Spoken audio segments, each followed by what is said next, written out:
मैं आज डालने वाली थी आपकी, नमस्कार सभी को फिर से एक बार। आज मैं डालने वाली थी आपने आज क्या डिश बनाई है उसका फोटो डालिए, उसको कैसे बनाया है वो भी रेसिपी डालिए, थोड़ा सा एक इंटरेक्शन के लिए भी और कुछ।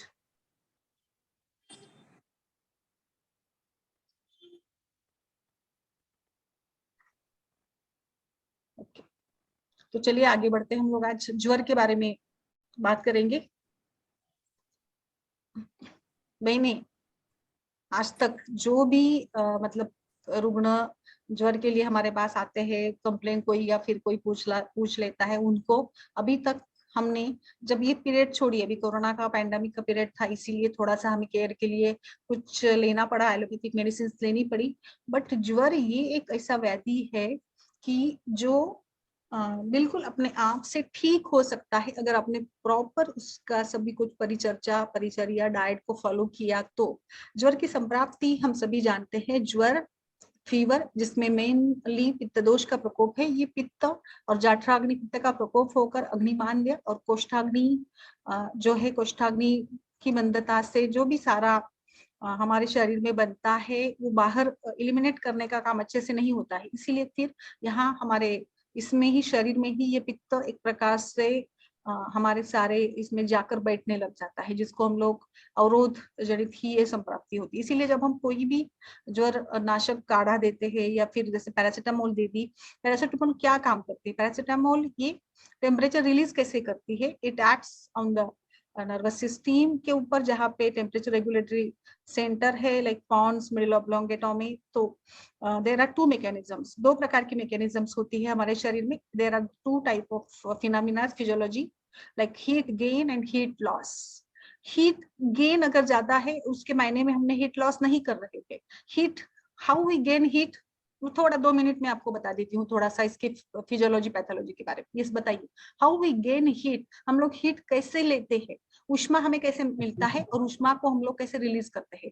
Human beings are homeothermal animal, यानी ह्यूमन बीइंग्स कैन वर्क और we can survive with constant temperature. जैसे हमारे शरीर का टेम्परेचर 37.6 डिग्री सेल्सियस या 98.4 डिग्री फ़ारेनहाइट ऐसे होता है। तो ये इस विशिष्ट तापमान में कार्य करने की हमारी सेल्स की क्षमता होती है। इससे कम ज्यादा टेम्परेचर हो गया, तापमान की स्थिति बदल गई, कम भी हुआ तो नहीं चलता है और बढ़ भी गया तो नहीं चलता है, वी कैन नॉट सर्वाइव, हमारे सेल्स कोशाणु पेशी कोई भी काम नहीं कर सकता है। तो ये अभी मुझे बताइए कि हम लोग हीट कैसे लेते हैं और हीट को रिलीज कैसे करते हैं, what are that activities which produce heat in our body.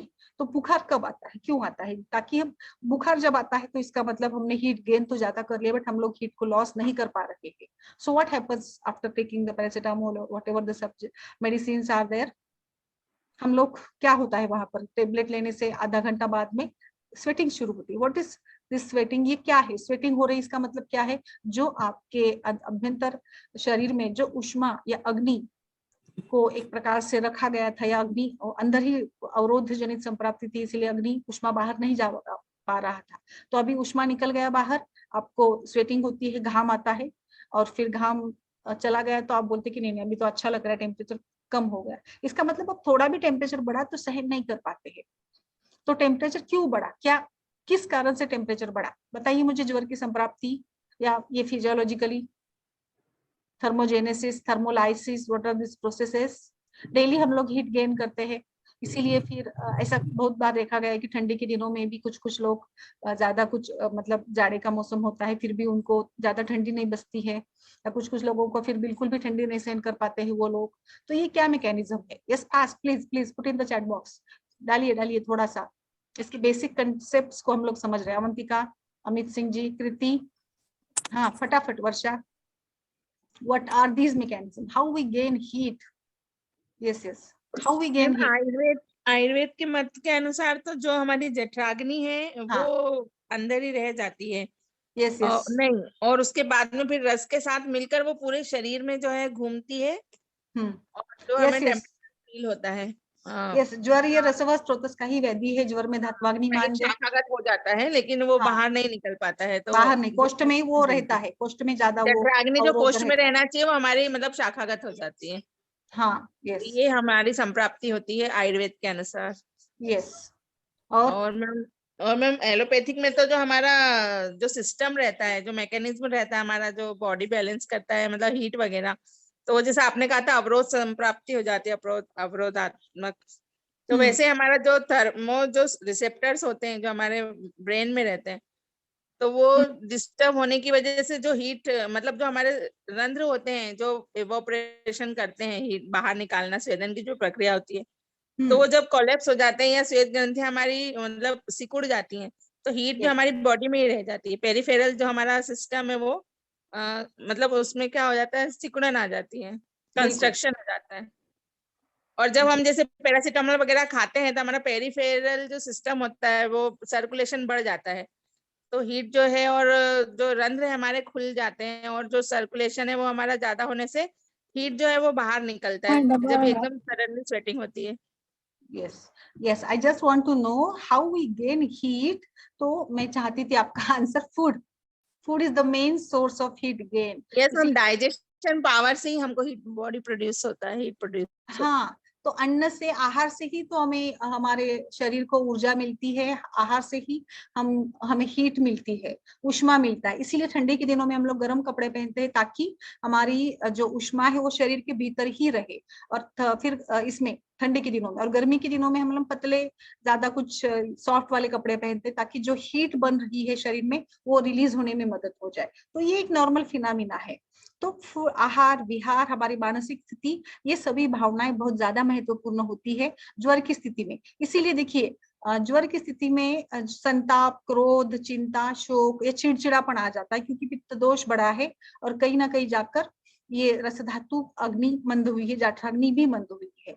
तो हीट गेन और हीट लॉस में इम्बैलेंस, मैंने ये एलोपैथी वाला क्यों बताया, ताकि हम लोग समझे आहार का महत्व क्या है और किस ऋतु में, किस सीजन में, कौन सी व्याधियों में हमें किस प्रकार के गुणों का आहार लेना है। जैसे ज्वर का जो ज्वर होने लगता है या ज्वर बढ़ होता है या संप्राप्ति अगर देखेंगे आयुर्वेदिक हो या एलोपैथी हो, तो यहाँ पे कहीं ना कहीं ये कहना चाहती हूँ मैं कि हीट बढ़ी है, उष्मा बढ़ा है, पित्त का प्रकोप हुआ है, इसको रिलीज करने के लिए हमें शीत, कषाय, मधुर रस वाले गुणों का सेवन करना है, आहार विहार, दिनचर्या, ऋतुचर्या के माध्यम से, ताकि ये जो तापमान बढ़ा है वो शरीर के बाहर चला जाए, तापमान, उष्मा या पित्त जो अवरोधित है वो बाहर चला जाए। इसीलिए यहाँ पर हम थोड़ा सा हमारी बॉडी के, शरीर के, इसको भी हमें समझना चाहिए। इसके हिसाब से हम लोग खान पान रखेंगे।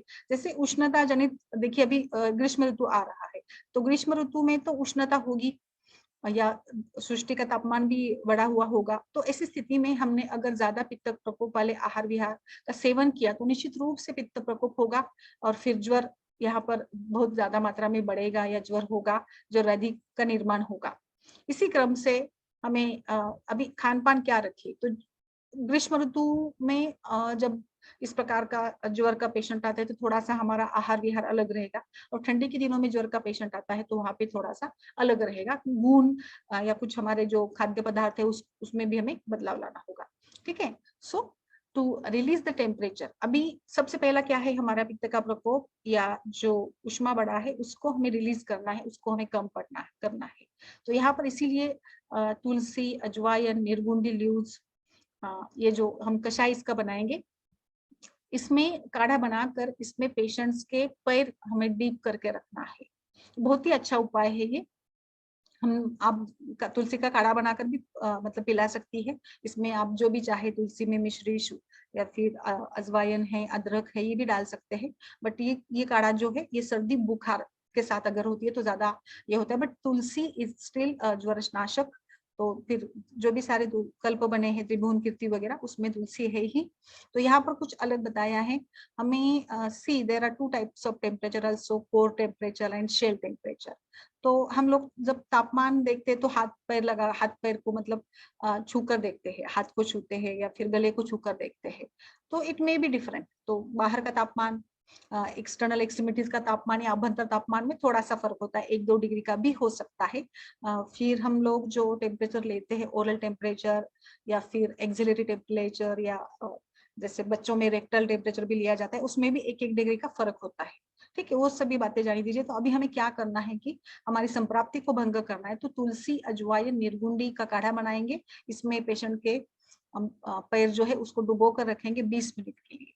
इसी दौरान या थोड़ा सा ये हो जाने के बाद आपको ये हो जाने दीजिए उसको, फिर कुछ टी कॉफी ऐसे कुछ हमें उसको देना है। तो हम लोग यहाँ पे क्या कर रहे हैं, तो इस प्रकार से पित्त को बाहर निकालने के लिए हम ये प्रयास कर रहे हैं। और थोड़ा सा आराम करे वो, तुरंत उसका ज्वर कम हो जाएगा, ज्वर की स्थिति वेगावस्था जो है वो कम हो जाएगी। बाकी आप सभी जानते हैं, कोलन वाटर है, ओनियन जूस है। एक मिनट,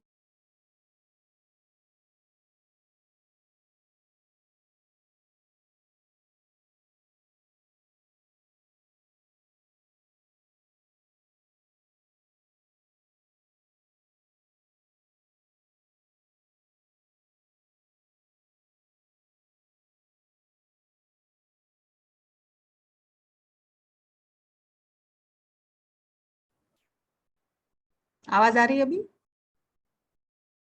ओके। फिर cooling water, onion juice, salted water का मतलब पानी लेकर इसमें कपड़ा भिगो दीजिएगा, और ये हम फोरहेड पर रखते हैं ना, कपाल पर रखते हैं, ऐसे ही आप कर सकते हैं। फिर और एक मैं बताऊंगी, मिट्टी का यहाँ पर अप्लाई सॉइल पेस्ट और चंदन लेप ओवर एब्डोमेन।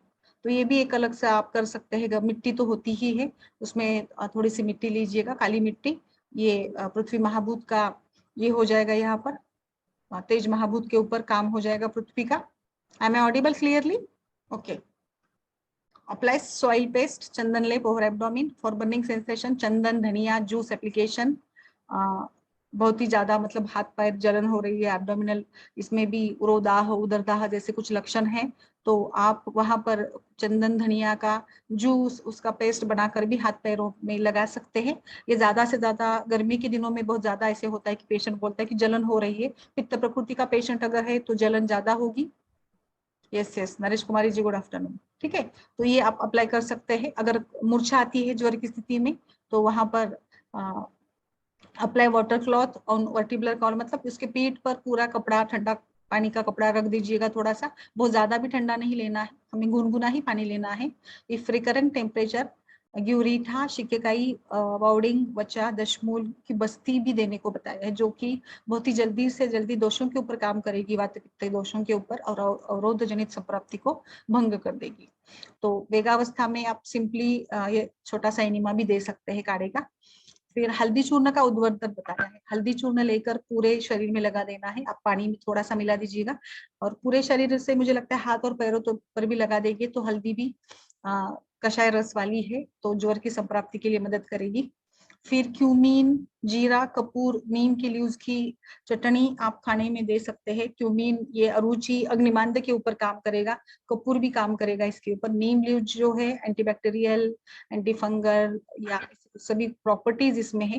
नीम भी पित्त कषाय रस वाला है, तो पित्त के ऊपर काम करेगा, पित्त का अवरोध कम करने के लिए तीनों द्रव्य काम करेंगे। तो इसको आप चटनी के रूप में खा सकते हैं, जैसे हम लोग देखते हैं अभी वसंत ऋतु है या अभी जो गुड़ी पाड़वा वगैरह आता है, तो उस दिन नीम की चटनी का, नीम के पत्ते का बड़ा महत्व है, ताकि पित्त का शमन हो, और आने वाली जो उष्मा या ग्रीष्म ऋतु है इसको हम लोग सह पाए, इसीलिए ये सभी ऋतुचर्या या इस प्रकार के त्योहारों के समय पे कुछ अलग अलग से खान पान के बारे में बताया है। बहुत ज्यादा प्यास लगती है तो आप इसमें लाजा का वाटर, लाजा मंड कैन बी गिवन, पानी बनाकर पाउडर बनाइए पहले लाजा की, उसमें पानी डालिए, ये भी आप यूज कर सकते हैं, इसमें मिश्री भी डाल सकते हैं, पेशेंट को बहुत ही अच्छा लगेगा। और लाजा से पित्त का प्रकोप भी कम होगा, और फीवर, ज्वर, वेग अवस्था कम होने में मदद मिलेगी। आप आंवला का पानी, शुगर केन का जूस, ग्रेप का जूस भी दे सकते हैं, दाड़िम का juice, boiled water in iron pan. तो पानी जो शुद्ध शीत जल बोल के आयुर्वेद में आया है। सबसे इम्पोर्टेंट ज्वर के अवस्था में देखिए, कितना भी पेशेंट बोले कि अभी गर्मी के दिन है, तो गर्मी के दिनों में अगर बुखार आता है तो पेशेंट बहुत ही ज्यादा चिड़चिड़ा या संतप्त हो जाता है, संताप, क्रोध, पित्त का बढ़ जाना, तो ऐसी स्थिति में वो चिड़चिड़ा और उसको बहुत ज्यादा ठंडा पीने की इच्छा होती है। तो कभी भी टेम्परेचर के समय में हमें एकदम से ठंडा कुछ भी नहीं देना है। आप जो भी देंगे, लाइक शरबत वगैरह दे रहे, पानक वगैरह कल्पना यूज करें तो गर्म पानी का ही यूज करिएगा, और शुद्ध शीत जल से ही आपका 50% ज्वर खत्म हो जाएगा, आम पाचन हो जाएगा ना। और खासकर आयरन पैन में बॉईल किया हुआ बताया है, तो ये बहुत अच्छे से काम करेगा। आम के लिए। तो ये सभी द्रव्य जो है, आम पाचन भी करना है हमें, स्रोतसों का अवरोध होता है ज्वर में, आम का पाचन है, अग्निमांद्य है, तो ऐसे सभी कुछ। ज्वर की अवस्था में देखिए, मैं बार बार बता रही हूँ आपको, अतिसार में भी बताया था, प्रवाहिका में भी बताया था कि वैद्य की अवस्था में हमें मतलब कम खाए तो भी चलता है, क्योंकि ऑलरेडी देयर इज आम। तो आप अग्निमंद है तो आप खाने के ऊपर ज्यादा मतलब ये मत कीजिएगा, हमें बैलेंस करना है। तो 3 दिन हमें ऐसा कुछ डाइट खिलाना चाहिए जो अग्नि को सहायता करे, अग्नि की सहायता करे, अग्नि का बल बढ़ाए, ना कि पेशेंट का मतलब ये पेशेंट को अच्छा लगे इसलिए हम लोग कुछ भी ना ये करना है, इसमें कुछ इमोशनल हम लोग नहीं जाएंगे। हमें पूरा, क्योंकि ज्वर की चिकित्सा में, नवज्वर में तो लंघन ही सबसे बेस्ट बताया है। हाँ, जीर्ण ज्वर है, बुखार आके 15 दिन हो गए और बहुत ही ज्यादा थकान वगैरह है, तो वहां पर आप जाकर थोड़ा सा कुछ अलग से पौष्टिक या धातु का बल बढ़ाने वाला वगैरह वगैरह आहार दे सकते हैं। बट शुरू की अवस्था में बहुत ही लघु आहार देना बहुत ही ज्यादा इंपॉर्टेंट है। हम गलती वही कर बैठते हैं, जो कोरोना के दौरान जो भी सारे हमने सेमिनार्स वेबिनार्स किए, जो भी पेशेंट्स को हमने देखा, उसी दौरान हमको देखने में ये मिला है बहुत ऐसे कि ज्वर है, कोरोना है, तो भी कहीं भी लंघन या ऐसे कुछ फॉलो नहीं किया गया। जो होटल का मतलब, क्योंकि कोरोना में बहुत ज्यादा ये ख्याल करना पड़ता था, तो जो भी खाना मंगाया जाता था, पार्सल्स वगैरह, वो सारे होटल से ही मंगाए जाते थे, तक हॉस्पिटल में भी। और वहां पर पनीर या कुछ नॉन वेज या कुछ ऐसे ऐसी सब्जियां खिलाई जा रही थी। तो ये पेशेंट्स, मुझे नहीं लगता कि ऐसे बहुत कम पेशेंट्स ऐसे नॉर्मल अवस्था में या फिर नॉर्मली 10-14 दिन के बाद घर आए, उनको 1-1 महीना रखना पड़ा, क्योंकि आम था वहां पर, तो संप्राप्ति भंग होने में समय लगा वहां पर, और ये सब कुछ खान पान वहां पे चलता रहा। हम लोग कुछ नहीं, जो जिन्होंने आयुर्वेद को अपना लिया उनके रिजल्ट्स बहुत अच्छे मिले हैं इस दौरान, क्योंकि हमने हमारे बेसिक प्रिंसिपल्स जो थे ज्वर की चिकित्सा के लिए, उनको फॉलो किया है। एलोपैथी में कहीं भी इसको फॉलो नहीं किया जाता है, भले आप कितने भी एंटीबायोटिक्स खिलाए, बट आहार वहां पर प्रॉपर नहीं था, और यही कारण है कि कॉम्प्लिकेशंस बढ़ते गए और बढ़ते गए। जैसे कितना जूसेस वगैरह, सफरचंद का जूस, ये जूस दे दो, 3-4 टाइम नाश्ता खाना, अलग अलग प्रकार के प्रोटीन दिए जाते थे। I don't know, but it was really disgusting period था वो, कि जब हमें सब कुछ ये देख रहे थे हम लोग, बट कुछ नहीं कर पा रहे थे। बट जिन्होंने भी उस समय अपने आप से आयुर्वेद के हिसाब से लंघन या फिर ऐसे कुछ उपाय किए, उनको उनके रिजल्ट्स काफी अच्छे मिले। ये आपको भी सभी का भी अनुभव होगा, है ना? यस मैम, मेरे भाई को भी कोरोना हो गया था और 7 दिन में उसका 15% हो गया था जो लंग स्कोर था। लेकिन उसके अच्छा, बाद हमने आयुर्वेदिक ट्रीटमेंट करा, एलोपैथिक सारा बंद कर दिया और 3 दिन लंघन करके उसका फीवर उतर गया, कफिंग कम हो गई और 7 दिन में वो पूरा ठीक हो गया था। हमें ना हम ही सिर्फ बहुत लंघन जाते हैं करने इस। से इतनी जल्दी इम्प्रूवमेंट हुआ।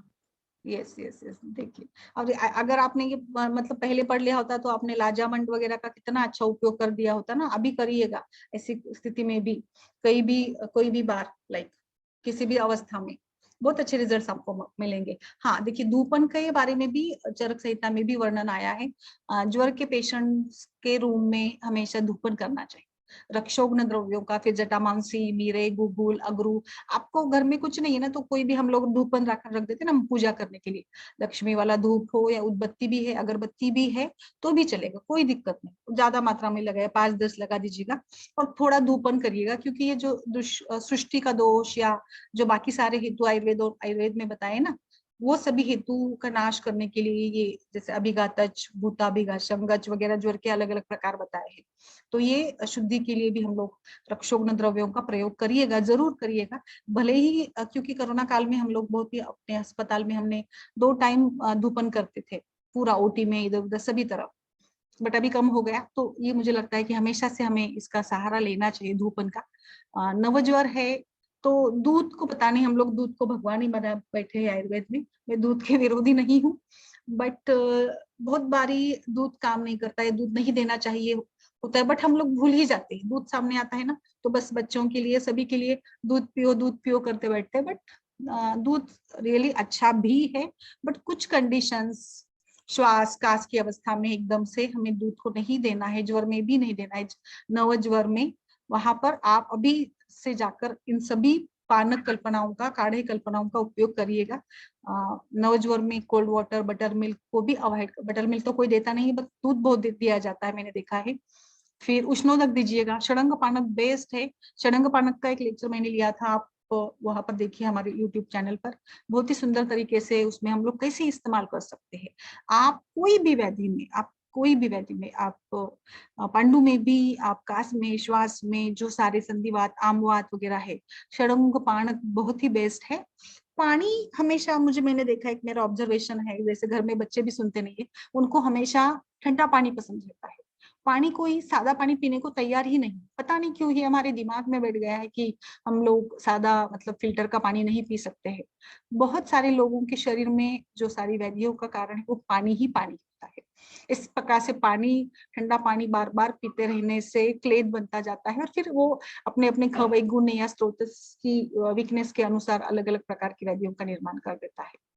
ठीक है, तो ये पानी के बारे में जरूर ध्यान रखिएगा। मुस्ता टी, चाय बना सकते हैं मुस्ता का, धने का, शुंठी का, तुलसी का, कितना हमारे घर में बहुत सारे ऑप्शंस मिल जाते हैं। साबूदाना की कांजी जो मैंने बताई, खीर, फिर मांड बनाइए, उसमें आप जिंजर, धनिया, कृतयुष, अकृतयुष है, उसमें मंड पेय विलेपी का भी हम लोग प्रयोग कर सकते हैं। जीर्ण ज्वर की बारी आती है तो वहां पर आप दूध दे सकते हैं जीर्ण ज्वर में, बट दूध मिश्री के साथ दीजिएगा, गुनगुना मिल्क दीजिएगा। जीर्ण ज्वर में आप मांस रस का प्रयोग कर सकते हैं, इक्षु रस का प्रयोग कर सकते हैं। आप कई सारी बाकी की जो कल्पनाएं हैं कुर्तान्न वर्ग की, इन सभी कल्पनाओं का भी प्रयोग कर सकते हैं। जीर्ण ज्वर में आप थोड़ा सा गुरु पदार्थ भी खिला सकते हैं, यहाँ पे घृत भी चलेगा। यहाँ पे बाकी जो हम लोग हमेशा चर्चा करते हैं, धातु पोषण अच्छा हो, इसलिए उस धातु के ऊपर काम करिएगा। लाइक रस धातु का बल बढ़ाने के लिए भी हम लोग देखिए, ज्वर में रस धातु ही विकृत होता है, तो रस धातु का बल बढ़ाने के लिए जो फल बताए हैं, इसमें शतावरी है, गेहूं है, फिर खजूर है, ये यूज कर सकते हैं। खड़ी शक्कर है, मुनक्का है, इसके साथ तो दाड़िम है, रस धातु के ऊपर काम करने वाला। नारियल पानी दे सकते हैं। फिर शतावरी है, अश्वगंधा है, अगर मतलब औषधि द्रव्य आपको देना है तो ये रस धातु के ऊपर काम करेंगे। तो ये जीर्ण ज्वर में आप इसका प्रयोग कर सकते हैं, जो रस धातु का पोषण करना है। तो उस धातु पोषण के लिए जो जो द्रव्य बताए, आहार्य द्रव्य बताए, उसका उपयोग जरूर कीजिएगा। तो मतलब उस स्रोतस, देखिए कोई भी व्याधि की ट्रीटमेंट करते समय जो हेतु है, दोष, धातु, मल समझिए। दोष और धातु और मल कि जो गुण है, उसके गुणों के अनुसार उसको सामान्य स्थिति में लाने के लिए कौन सी गुणों की जरूरत है, वो समझकर हम लोग अपना डाइट डिसाइड कर सकते हैं। ठीक है, अभी आगे बढ़ते हैं हम लोग। बहुत ही कॉमन व्याधि है, बहुत कॉमन है, बट फिर भी कुछ आपको पता है निश्चित रूप से पांडु के बारे में, एनीमिया के बारे में। Anaemia, there is a variety of anaemia. Most common disease है मेगालोप्लास्टिक एनीमिया, जो डाइटरी फैक्टर से होता है। अप्लास्टिक एनीमिया, फिर इसमें भी कुछ फैक्टर्स होते हैं, ऐसे अप्लास्टिक एनीमिया भी। Bone marrow depression is there. And so see what is aplastic anaemia. Aplastic anaemia यानी एक प्रकार के अस्थि मज्जा का क्षय है, because bone marrow is the chief site where the red cells are produced. Bone marrow is of two types, red bone marrow and yellow bone marrow. Yellow bone marrow is no use of मतलब cell production में उसका कुछ role नहीं है, but red bone marrow से ही cell production होता है। But at the age of 20 most of the bones replace with yellow bone marrow. RBC या रेड बोन मैरो कम होता है जैसे जैसे उम्र बढ़ती है, और येलो बोन मैरो उसकी जगह ले लेता है। कुछ ही बोन्स में हमारे रक्त मतलब बनाने की, रक्ताणु या मतलब आरबीसी डब्ल्यूबीसी बनाने की क्षमता रह जाती है।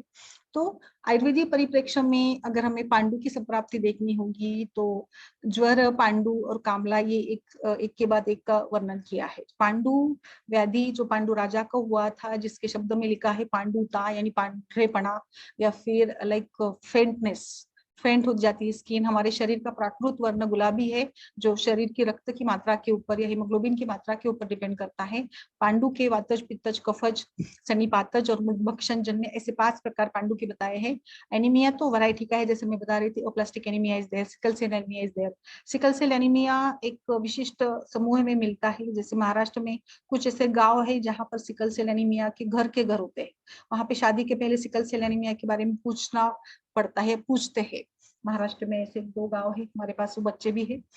तो वो बच्चे भी बताते हैं ऐसे कि उनके गांव में एक ऐसा ही चलता है कि बहुत सारे फैमिलीज में सिकल सेल मिलता है। सिकल सेल यानी सिकल टाइप का हमारा सेल बन जाता है जो आरबी हीमोग्लोबिन को स्टोर नहीं कर पाता है या ऑक्सीजन की एफिनिटी कम होती है, तो ये सिकल सेल एनीमिया हो गया। थैलेसीमिया इज देयर, थैलेसीमिया बच्चों में अधिक मात्रा में मिलता है। तो ऐसे कई सारे एनीमिया के प्रकार बताए हैं। तो पांडु की बात या एनीमिया कोई भी हो, फिर दूसरा एक आता है विटामिन B12 डिफिशियंसी एनीमिया है, हिमोरेजिक एनीमिया है, यानी फिर पाइल्स हो, मेनोरोजिया हो, महिलाओं में अधिक मात्रा में पीरियड्स में हेवी ब्लीडिंग हो और उस तुलना में आयरन का इंटेक नहीं होता है तो भी एनीमिया डेवलप हो सकता है due to any cause. Blood loss is there may be anaemia. तो आयुर्वेदीय संप्राप्ति और एलोपैथी संप्राप्ति जो भी है, पांडुता यानी पांढरेपना, तो यहाँ पर पित्त का क्षय होता है, पित्त का ही प्रकोप है।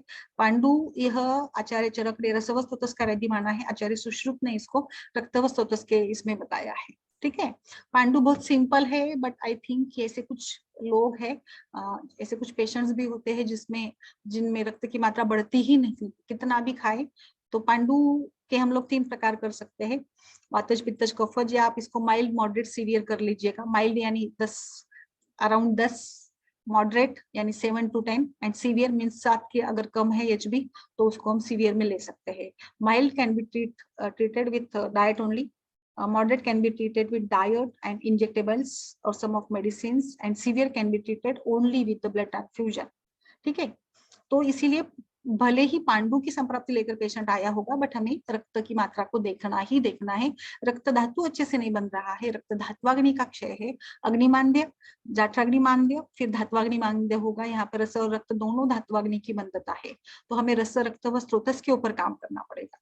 तो सबसे पहले तो अग्नि के ऊपर काम करना पड़ेगा। तो सेरल्स में व्हीट मतलब गेहूं चलेंगे फुल्का बनाकर, जौ चलेगा, ज्वार की रोटी भी चलेगी, मूंग चलेगा, मूंग की दाल के सारे व्यंजन बना सकते हैं, मसूर की दाल का कुछ भी बना सकते हैं, तूर की दाल का भी प्रयोग कर सकते हैं, दाल खाने में, सब्जी बनाने में, सूप के रूप में, जो भी है आप इसको। हाँ, दाल क्यों चाहिए?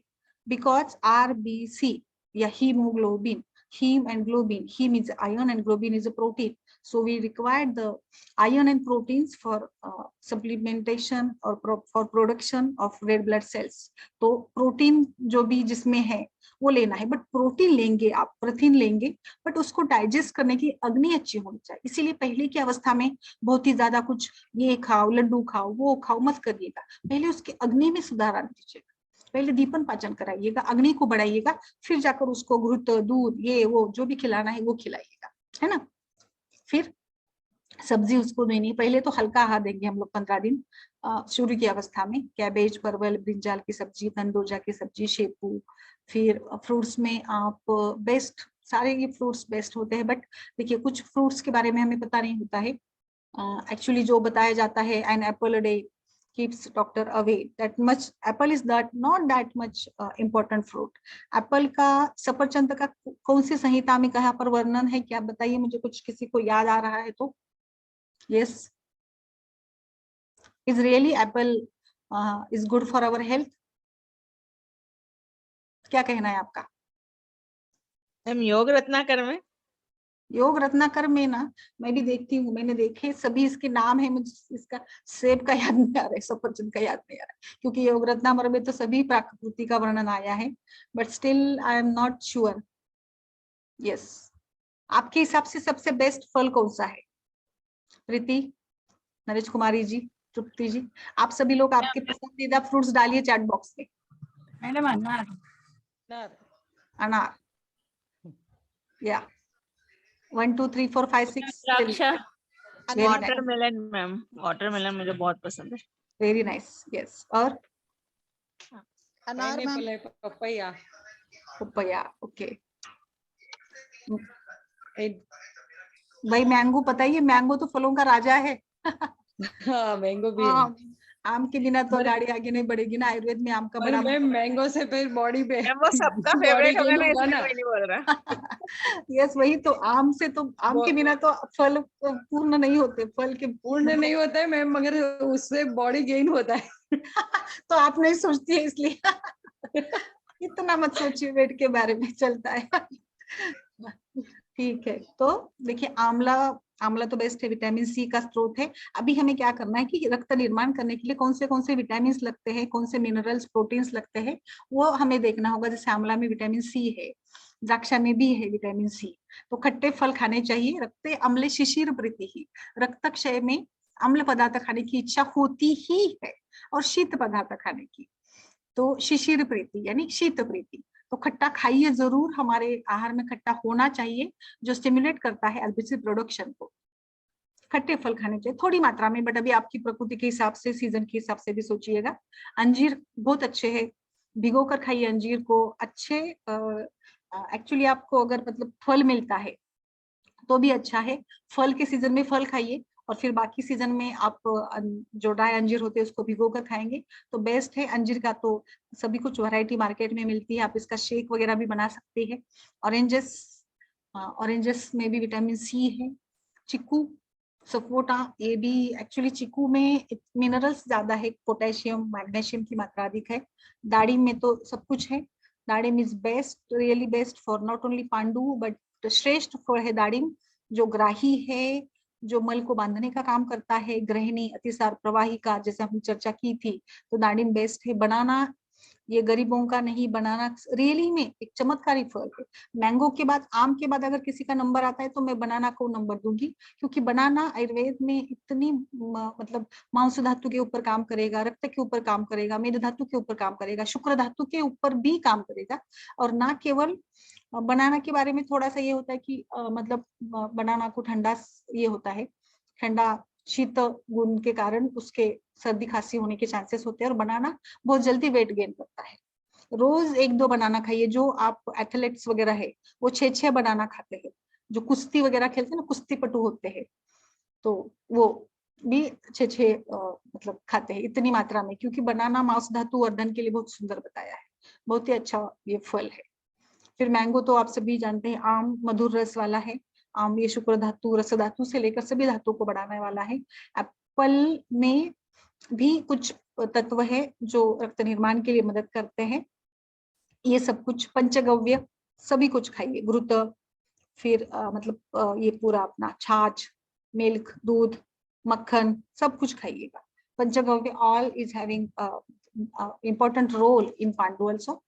फिर मसाले खाना बनाने के लिए रेगुलरली आप ginger, turmeric, garlic, onion, radish, तिल का तेल अच्छा रहेगा। केसर खाइए, खजूर खाइए, नाग केसर भी खाइए, ये दीपन पाचन के लिए काम करेगा, धातु के अंदर का मल निकाल देगा पूरा, नाग केसर वगैरह। शिंगाड़ा का पीठ, शिंगाड़े का आप बनाइए, जो भी बना सकते हैं, रोटी भी बन सकती है, शिंगाड़े के फ्लावर के लड्डू बनते हैं, खीर बन सकती है। खजूर को रोस्ट कर अर्ली इन द मॉर्निंग खाइएगा। अभी खजूर रोस्टेड से मुझे याद आया कि महाराष्ट्र में पुराने जमाने में 20 साल पहले खजूर को भिगो कर ये इसमें घी में भिगो कर खाया जाता था। यानी खजूर को मतलब ड्राई खजूर को फोड़कर घी में डालकर वो रख देते थे। अच्छा चलता है, खराब नहीं होता 8-15 दिन। जैसे भी गोंद के लड्डू वगैरह बनते हैं, तो पहले मतलब बाकी ज्यादा मिलता नहीं था कुछ, तो खजूर तो आते ही थे, तो खजूर और घी खाया जाता था। खजूर और घी बहुत सुंदर भी लगता है टेस्ट इसका, और बहुत ही अच्छे से रक्त धातु वर्धन के लिए खजूर बेस्ट है। सभी नट्स में खजूर का बड़ा रोल है। करून ठेवते,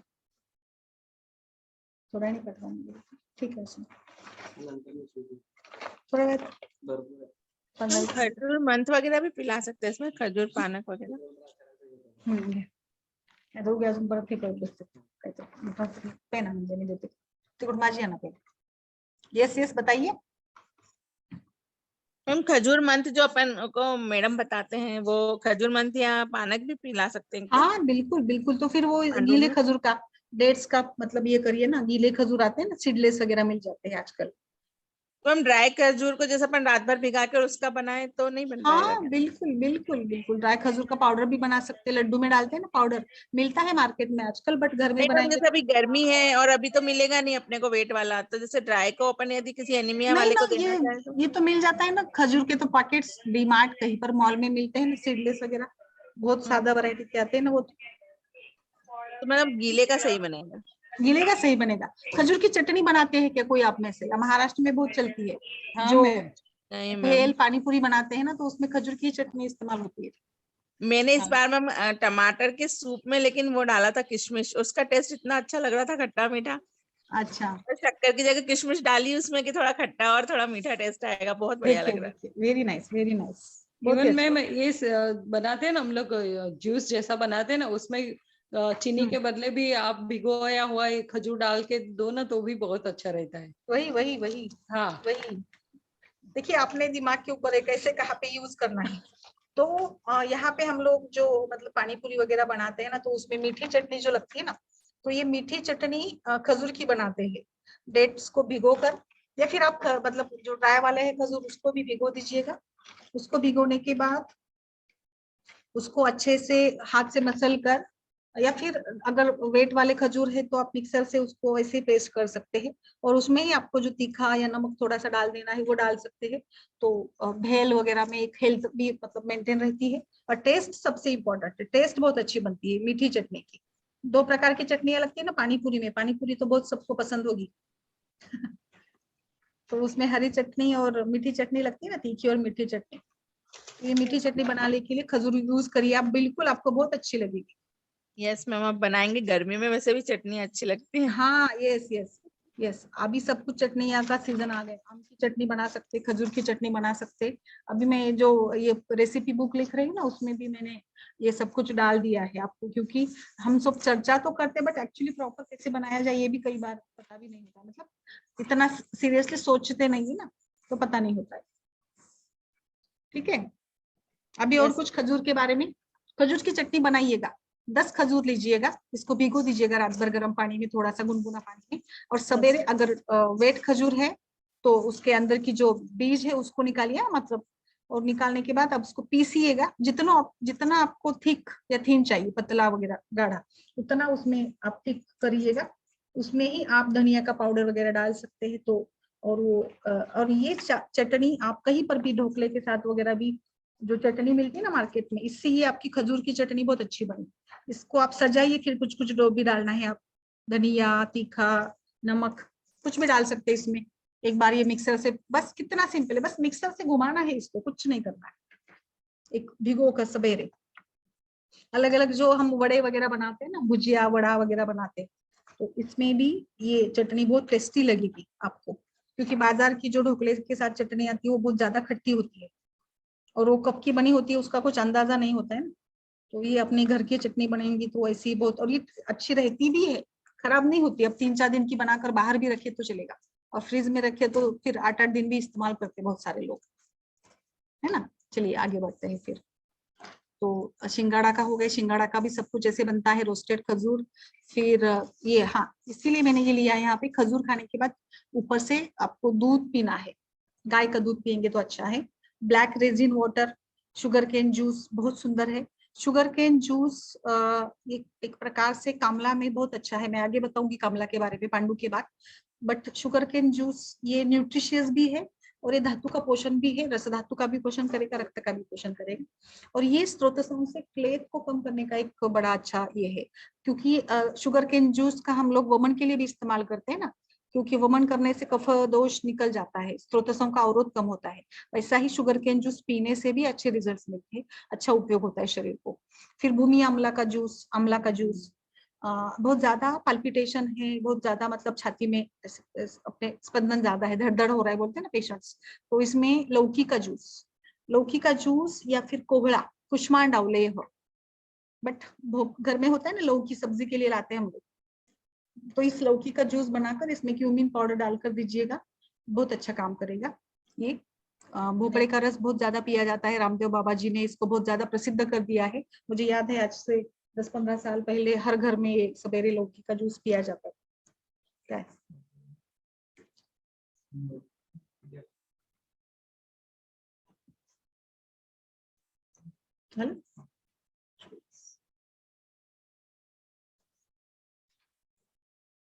तो ये एक्चुअली ये पीना चाहिए, आंवले का जूस और लौकी का जूस, ये बहुत ही अच्छा रहता है।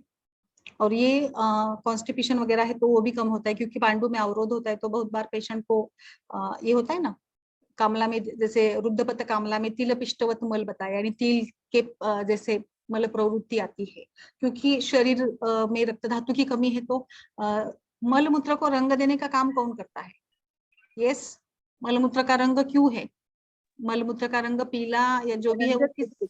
जी, रंजक पित्त की वजह से। या रंजक पित्त, या आई मीन टू से कि वहां पर रंजन करने वाला कोई द्रव्य है, पदार्थ होना चाहिए। बट अभी यहाँ पे रंजक पित्त का ही विकृति है। एक्चुअली पांडु में रंजक पित्त विकृत हो गया है, तो रंजन कार्य ठीक नहीं होता है, तो मल अच्छे से नहीं मतलब ये येलो कलर का नहीं बनता है, अल्प पित्त वर्ण का बन जाता है। तो इस प्रकार से कॉन्स्टिपेशन भी रह सकता है इसमें। रुक्षता आने से पांडु में रुक्षता भी आती है बहुत ज्यादा प्रकार से, ड्राई स्किन बन जाती है, बाल वगैरह भी एकदम से पतले थीन और ड्राई बन जाते हैं। तो इसमें आंवला और मुनक्का का पानी मिलाकर देते हैं तो कॉन्स्टिपेशन भी कम हो जाएगा और रक्त की निर्माण के लिए भी मदद होगा। अगर मिट्टी खाने से भी, देखिए मिट्टी खाना ये भी एक हेतु है। भक्षणजन्य पांडु बहुत भी, अभी भी पेशेंट्स की हिस्ट्री आप प्रॉपर लीजिएगा, उसको ये खाने की आदत होती है मिट्टी। मिट्टी नहीं तो अनाज के अंदर का जो खड़ा वगैरह होता है ना, गेहूं के अंदर आते हैं। अभी आजकल तो सभी कुछ क्लीन वाले ही लेकर आते हैं इससे मार्केट से, बट स्टिल या फिर पेंसिल वगैरह होती थी क्ले की बनी हम हुई। खाते हैं ना, खड़ी मट्टी खाएंगे और अभी तो रेत, पता पेंसिल नहीं, को मेरे देखिए पास एक जमाना हो पेशेंट गया। आई थी, गमले की मट्टी खा जाती थी। अच्छा, और चॉकपीस भी खाते, कोई कोई खाते हैं कोई। हम वो भी खाते हैं, मुल्तानी मट्टी आती है ना, मेरी दादी बहुत खाती थी, अब मैंने उनकी आदत छुड़वाई है। अच्छा उनको क्यों बहुत खाते थे वो? पसंद थी भून के। अभी भी वही कैल्शियम की कमी रही होगी, पहले तो उनके मन में था कि नहीं मेरे को खाना है। हाँ, यस यस, वो भी एक कारण है। मतलब बुद्धभक्षणजन्य पांडु, तो वहां पर हमें विरेचन करना पड़ता है। ब्लैक पेपर और गोमूत्र यानी उष्ण तीक्ष्ण गुण वाला पदार्थ लेंगे, क्योंकि दोनों ब्लैक पेपर और गोमूत्र उष्ण तीक्ष्ण है। और फिर एयर एंड ऑयल फॉर विरेचन। हरितकी का प्रयोग या फिर अस्यादि लोह का भी ये प्रयोग बताया है। इसमें हरितकी अलॉन्ग विथ मधु, गुड़, जो कि पांडु रोग के लिए अच्छे है। फिर तिल का, शुंठी का, पिपली का, मरीच का, लोह भस्म, स्वर्णमाक्षी, ये सभी को मिलाकर जो कल्प बनता है, ये भी पांडु रोग के मैनेजमेंट में बहुत अच्छा है। बट अभी हम लोग औषधि कल्पों के बारे में बात नहीं कर रहे हैं, हम लोग फिर सिर्फ खाने के मामले में कैसे कैसे ट्रीट करें ये हम लोग इसमें देख रहे हैं। हाँ, अभी कुछ ये इंटरेस्टिंग बात देखिए, अभी मैंने इसको पूरा रेसिपी के साथ लिया है, अच्छे से मैं बताऊंगी आपको, ये जरूर बनाइएगा आप, अच्छा आपको रिजल्ट मिलेगा। और बहुत सिंपल है। चिंचा पानक, टैमरिंड पानक। चिंचा पता है ना, मैंने उस दिन बताया था आपको, चिंच, टैमरिंड जो खाने में डाली इमली जाती ना, है। हाँ, इमली, यस यस, इमली। या तो ये चिंचा, टैमरिंड, फिर शर्करा, मरीच, जीरक एंड रॉक सॉल्ट, इन सभी से चिंचा को लीजिए। आपने जो भी कटोरी भर चिंचा ले ली, ठीक है, इसको गर्म पानी में भिगो कर रखिएगा। एक आधा घंटा हो गया, फिर ये चिंचा को हाथ से अच्छे से आप मसल लीजिएगा, या अगर उसमें कुछ बीज निकाल दीजिएगा। बीज नहीं है तो आप इसको मिक्सर में पीस भी कर सकते हैं, चिंचा के साथ भी पीस सकते हैं, ऐसा कुछ नहीं है, पसंद हो तो आपको। बट थोड़ा ज्यादा खट्टा बन जाएगा ये अगर आपने चिंचा को ऐसे ही पीस लिया तो, और उसमें रेशे वगैरह भी रहते हैं ना, वो आ जाएंगे। फिर उसको छानना है आपको, फिर भी उसमें शर्करा, शुगर, जीरक जो भी है, धनिया भी डाल सकते हैं। तो ये सब कुछ, ये this recipe is mentioned in different nigantus as a पांडुहर द्रव्य, so I have taken this। ये मैंने निघंटू से ली है। चिंचा पानक ये पांडु रोग की एक प्रसिद्ध ये बताई है। Because tamarind is mostly used as an acidic spice. हम लोग इसको खाना बनाने में एसिडिक स्पाइस के रूप में यूज करते हैं। जैसे दाल में, महाराष्ट्र में दाल में ये खट्टा के रूप में यूज किया जाता है, इसका पानी डाला जाता है टैमरिंड का। बिकॉज इसमें जो टार्टरिक एसिड है ये आयरन के एब्सॉर्प्शन में हेल्प करेगा। कई बार पेशेंट्स बोलते कि मैं सब कुछ खाती हूँ फिर भी मेरा हीमोग्लोबिन नहीं बढ़ता है। बिकॉज खाने से कुछ नहीं होगा, पचन भी अच्छा चाहिए। पचन ना केवल स्थूल पचन बट सूक्ष्म पचन, यानी धातु स्तर का भी पचन अच्छा होना चाहिए। धातु स्तर पर पचन यानी अग्नि वहां का अच्छा हो, तो ही जाकर आयरन का एब्सॉर्प्शन होगा। तो देखिए कितने सारे फैक्टर्स आ जाते हैं। रंजक पित्त की बात है यहाँ पर, तो ये रंजक पित्त का भी प्रॉपर होना जरूरी है। इसीलिए टैमरिंड फ्रूट ये digestive, carminative, laxative, expectorant and blood tonic के रूप में यूज किया जाता है। तो इसीलिए ये निघंटू से आया है चिंचा पानक। बहुत ही इजी है, और बच्चों के लिए आपको आप में से किसी ने खाई है इसको, टैमरिंड को? खाते हैं कोई लोग इसको, टैमरिंड को नमक लगाकर? महाराष्ट्र में बहुत खाई जाती है। Yes ma'am. बचपन में खाए, स्कूल में वगैरह बहुत चलती है। ऐसे भी मैम उसका नाम लेते ही मुंह में सलाइवा नहीं।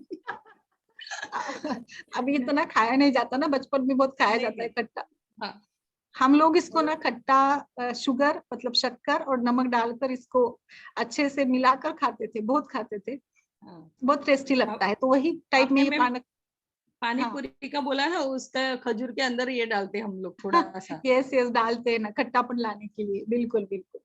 बहुत ही, इसकी तो हमारी यादें इतनी अच्छी यादें हैं ना, इसको हम भूल नहीं सकते इस इमली की।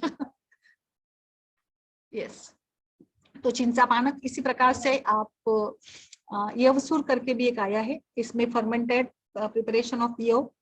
Yav has mentioned in the Pathya of Panduroga because ये wholesome diet है। Yavsur is fermented food as it is made by the fermentation process। अभी देखिए आयुर्वेद में fermentation food so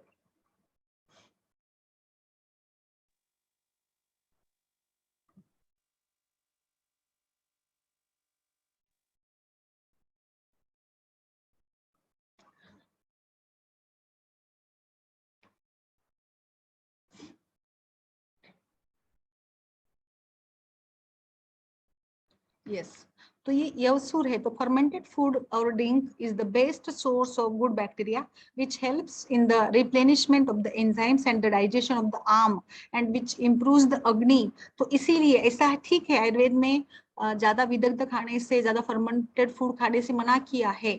बहुत दिन तक फर्मेंटेड नहीं खाना है, बट फ्रेश फर्मेंटेड अगर है, जैसे कि छाछ बनाते हैं ताजा, तो छाछ ये गुड बैक्टीरिया को प्रोड्यूस करता है। तो ताजा दही भी खाना चाहिए। तो इसी प्रकार से यहाँ पर यवसूर जो है, क्योंकि आयुर्वेद में आसवारिष्ट को माना है, इसका एक अपना महत्व है, इसी प्रकार से ये अग्नि को बढ़ाने के लिए यवसूर का भी प्रयोग कर सकते हैं। ओके जी, yes yes, network issues हो रहा है। So the main ingredient of this preparation is barley, yav, which is rich in iron and as in anti-inflammatory। iron improves the blood volumes and prevents the anemia and fatigue। तो ion जितना है, हाँ ये महिलाओं की बात चल रही, तो मैं महिलाओं के बारे में बताऊंगी। महिलाओं में आयन का लॉस ज्यादा होता है पुरुषों की तुलना में, due to the menstruation, and males having the great stamina to restore the iron instead of females. तो फीमेल्स में आयरन स्टोरेज की कैपेसिटी इतनी नहीं होती है, इसीलिए iron loss anaemia is mainly found in females. तो इसीलिए हमें आयरन ज्यादा रहने वाला खाना महिलाओं को लेना चाहिए। तो जो हम लोग प्यूबर्टी अवेयरनेस या जो रजस्वला परिचर्या बताई है, इसका महत्व यहाँ पर है। मुझे बिल्कुल आप सभी को भी पता होगा, जो रजस्वला परिचर्या बताई है, अभी भी आंध्र प्रदेश, तमिलनाडु या पहले महाराष्ट्र में बहुत चलता था। तो जैसे बच्ची मतलब बड़ी हो जाती है, प्यूबर्टी के एज में चली जाती है, तो उस समय जो ये किया जाता है ना फंक्शन वगैरह, तो उस समय इसको सब ये खान पान दिया जाता है। तो निश्चित रूप से कहीं ना कहीं देखिए कितने हमारे जो कस्टम्स है ये इससे जुड़े हैं। तो उसमें खासकर खजूर का और सभी ड्राई फ्रूट्स का समावेश होता है। उसको सब कुछ अच्छा अच्छा खाना दिया जाता है। क्यों दिया जाता है? क्योंकि उसके शरीर में आयरन की कमी ना हो। क्योंकि during the menstruation iron loss होगा, ब्लड लॉस होगा, तो उसको थकान आएगी। तो थकान नहीं आनी चाहिए, इसीलिए रजस्वला परिचर्या में इन सभी का समावेश किया है। फिर दूसरा एक आता है पंचसार पानक, जिसमें द्राक्षा, मधुक, कंभारी, खजूर और कपूर है। इसका भी आप ऐसे ही पानक बना सकते हैं। द इंग्रेडिएंट्स ऑफ पंचसार पानक is kept inside the fresh mud pot. देखिए मिट्टी के, आपको कुछ दिन बता रही थी ना मिट्टी का, शायद उषा जी बता रही थी, मिट्टी के घड़े में इस सभी को भरकर रखना है और ये इसका सेवन करना है। बिकॉज देखिए मिट्टी क्यों, बिकॉज मिट्टी का मड का पॉट, यानी जस्ट आचार्य कहना चाहते हैं आयरन इज इम्पोर्टेंट। सो मिट्टी के बर्तन में खाना बनाने का जो टेस्ट है, इस टेस्ट के साथ हमें आयरन भी मिल जाता है ना। फिर कांजी, कांजी क्यों देना है? Because it is fermented food and it produces good bacteria. तो अग्नि की दुर्बलता को कम करने के लिए मदद करेगा। Fermented food helps in digestion of arm and improves the agni। The study has also shown the mechanism for the increased bioavailability of the iron from the lactic fermented vegetables is likely an effect of the increase in ferric iron। Okay, takra, curd of cow's milk, rock salt, action, Pandu रोग की संप्राप्ति में जठराग्नि की कमी है, स्त्रोतदुष्टि है, तो takra butter milk has the property to improve the agni. So Acharya Vagbhata also stated that takra does strotoshodhan as a result of which rasa reaches to strotasas. मतलब स्त्रोतस का शोधन होने से हमारा जो आहार रस है प्रॉपरली उस स्त्रोतस के अंदर चला जाता है, स्त्रोतस का विशोधन होता है, क्योंकि स्त्रोतसों के अंदर अवरोध है, वहां पर कफ पित्त है, वहां पर आम है, क्लेद है, तो आहार रस आगे जाता नहीं, न्यूट्रिशियस पार्ट आगे जाते नहीं है, पोषण नहीं होगा धातु का, तो इसको निकालने के लिए तक्र को पीना चाहिए। तो पांडु में तक्र इलिजिबल है, देखिए, और फिर वो भी काउज का। आचार्य वाग्भट में इसको बताया है, कितने अलग अलग कल्प बताए, देखिए, तक्र है, कांजी है, पंचसार पानक है, गुणाष्टक योग करके भी है, ये बहुत ही सुंदर योग है, मैं इसका बहुत अनुभव करती हूँ, बहुत सिंपल है। त्रिकटु, पिपली मूल, त्रिवृत्त, दंती मूल और चित्रक, सभी का पाउडर समान मात्रा में लीजिएगा, इसमें गुड़ डाल दीजिएगा, तो गुड़ अष्टक, तो 8 प्रकार के ये द्रव्य है, इसमें हमने गुड़ डालना है। इसका एक्शन क्या होगा, ingredients like trivrit and danti acts as a purgative and removes all the toxins from the gut, तो आम कम करेगा। त्रिकटु एपेटाइजर के रूप में काम करेगा, अग्नि को दूर करेगा। जागरी आयरन की रिच सोर्स है जो हीमोग्लोबिन की मात्रा बढ़ाएगी। सो ये सब मिलाकर पांडुरेग के मैनेजमेंट में आपको ज्यादा फैंसी कल्प की तरफ जाने की जरूरत ही नहीं है। आपने ये सब कुछ फॉलो किया ना, आई डोंट थिंक कि आपका पांडु का पेशेंट तुरंत 1 महीने में एकदम से उसका अच्छा हो जाएगा। फिर चंद्र रस पायस करके भी एक आया है, चंद्रशूर पायस करके भी है। चंद्रशूर आप सभी को पता है, चंद्रशूर को हम इसमें गैनिक के इसमें यूज करते हैं ना, chandrashoor, milk, jaggery, almonds, so इसकी खीर वगैरह भी बना सकते हैं। Chandrashoor which is a dish, I think Karnataka से कोई है, कृति है ना कर्नाटक से शायद, which is the traditional dish in Karnataka and it is given to the lactating mother, मतलब प्रसूता स्त्री के लिए ये बताई है। Chandrashur is rich in iron content. It has been shown in research article. Chandrashur jaggery which helps in the management of Panduroga. Karnataka से कोई है? मैम हमारे यहाँ भी डालते हैं लड्डू, ये जापे के जो लड्डू बनाते हैं ना उसमें चंद्रशूर भी डालते हैं। अच्छा, ये मैम मेथी दाने जैसे ही दिखता है, गोल रहता है एकदम, अपने थोड़ा सरसों के टाइप का। Yes yes yes yes, simple वाले हैं ये सभी कल्प। हाँ देखिए कि एक वर्णन आया है, इसके ऊपर मैंने एक सेशन भी किया है। इंपॉर्टेंस ऑफ वेसल्स इन पांडुरोगा, बर्तन, पीतल, कौन से बर्तन खाने चाहिए, मतलब कौन से बर्तन में खाना बनाना चाहिए, कौन से बर्तन हमारे घर में हो, जैसे मुझे लगता है हमने उस दिन चर्चा की थी। पीतल which is slightly bitter and salty in taste. Its action on body as mentioned are purgative, cures anemia, worms. पीतल, brass is slightly bitter and salty, तो इसीलिए ये परगेटिव एनीमिया को कम करने वाला, वर्म कृमि के ऊपर काम करने वाला है। पहले के पुराने जमाने में राजा महाराजाओं में, आज भी हमने बाहुबली वगैरह पिक्चर में देखा होगा ना आपने, कितने सारे पित्तल के बड़े बड़े बर्तन ये वो रखे जा गए वहां पर, तो ये बहुत अच्छे हैं। टीन और सीसा, lead are also similar properties. फिर ब्लैक मेटल या आयरन जो है which is best for eyes, astringent, sweet, bitter in taste and which is having a cold potency and which cures the worms and the leprosy, कफ की दृष्टि वाले, तो इसीलिए उसका यूज कर सकते हैं हम लोग, इसमें खाना बना सकते हैं ब्लैक लोह की कढ़ाई में, आयरन की कढ़ाई में। फिर जो ग्रे हेयर्स और एनीमिया के लिए अच्छा है। A person suffering from पांडुरोग should take milk boiled in iron vessel for a week and he should keep on having a wholesome diet. कितना सुंदर है, देखिए कि पांडुरोग के पेशेंट को केवल आयरन के बर्तन में उबला हुआ दूध देना है, बट उसको तुरंत निकालिएगा, रखिए मत आयरन के वेसल में, नहीं तो उसका कलर बदल जाएगा, तो पीने का मन नहीं करेगा और वो विष बनता है ना, फिर बाद में ऐसे बोला है आयरन के वेसल में, बट आयरन के वेसल में ही उसको उबालना है। कितना सिंपल है बट कितना ऑथेंटिक है। These all are references from our संहिताज, ठीक है, getting. Yes ma'am. Next one is amla juice with beetroot, ये एप्पल भी अच्छा है, रेड सेल के लिए अच्छा है। 2-3 चम्मच फेनुग्रिक मेथी सीड्स को भिगो दीजिए ओवरनाइट एंड सवेरे उसको ये सीड जो है हमारे राइस में खाने में पकाने में डालिएगा। नमक डालिएगा, और ये थोड़ा सा रोज आप इसको खा सकते हैं मेथी राइस कर कर, जो आयरन डिफिशियंसी में बहुत अच्छा है। इसीलिए आप कोई भी व्यंजन बनाते हैं ना तो उसमें मेथी दाने डालने को बताया। अचार में भी मेथी दाना भरपूर होता है। हम मेथी के लड्डू तो बनते हैं, मेथी की सब्जी बनती है, बट मेथी का राइस भी डालिएगा, टेस्ट भी अच्छा आएगा और इनडायरेक्टली आपको आयरन की डिफिशियंसी नहीं होगी।